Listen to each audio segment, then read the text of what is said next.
আগামী সংসদ নির্বাচন নিয়ে উত্তপ্ত রাজনীতির মাঠ। কে সরকার গঠন করবে তা নিয়ে জনমনেও রয়েছে নানা কৌতূহল।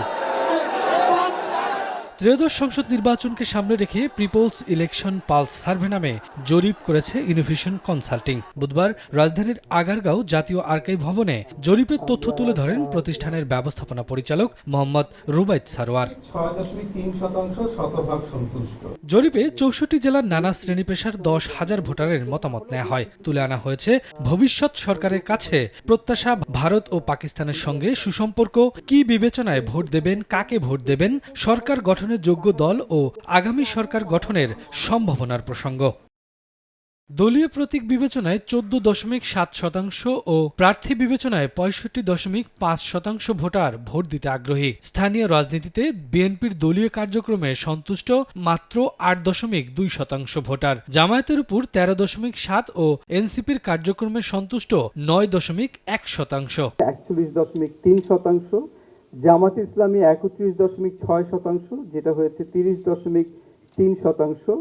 আওয়ামী লীগ ছিল 14%, সেটা বেড়ে হয়েছে 18.8%, এবং এনসিপি ছিল 5.1%, সেটা হয়েছে 4.1%। জরিপে উল্লেখ করা হয়, গেল 6 মাসে বিএনপির ভোট কমেছে 0.4%, যেখানে 1.2% কমেছে জামায়াতের। তবে আওয়ামী লীগের বেড়েছে 4.8%। ফলাফলে দেখা যায় বর্তমানে বিএনপিকে ভোট দিতে চান 41.3%, জামায়াতকে 30.3% ও এনসিপিকে 4.1% ভোটার। 40% বা আরো বেশি বিএনপির প্রতি যে বিশ্বাসটা, যে বিএনপি সরকার গঠন করবে, এটা যদি ওই জায়গায় থাকে বা আরো বাড়তে থাকে, তাহলে আনডিসাইডেড যে ভোটার যারা আছেন তাদের বিএনপির দিকে ব্রেক করার পসিবিলিটি আরো বেড়ে যাবে সামনে। তবে আগামী নির্বাচনে আওয়ামী লীগের অংশগ্রহণ না থাকলে দলটির 20% সমর্থক বিএনপিকে, 14.8% জামায়াত ও 2.1% এনসিপিকে ভোট দিতে আগ্রহী।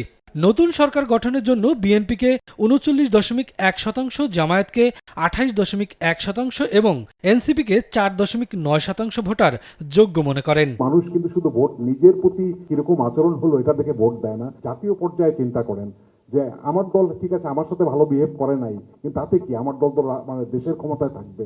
ভোটাররা ভবিষ্যৎ সরকারের কাছে প্রত্যাশা করেন পুলিশ সংস্কার, দুর্নীতিরোধ, আইন শৃঙ্খলা পরিস্থিতির নিরপেক্ষতা। তবে বড় একটি অংশ এখনও ভবিষ্যৎ সরকার নিয়ে সিদ্ধান্তহীনতায় ভুগছেন বলে উঠে জরিপের ফলাফলে। শফিকুজ্জামান রুবেল, সময় সংবাদ, ঢাকা।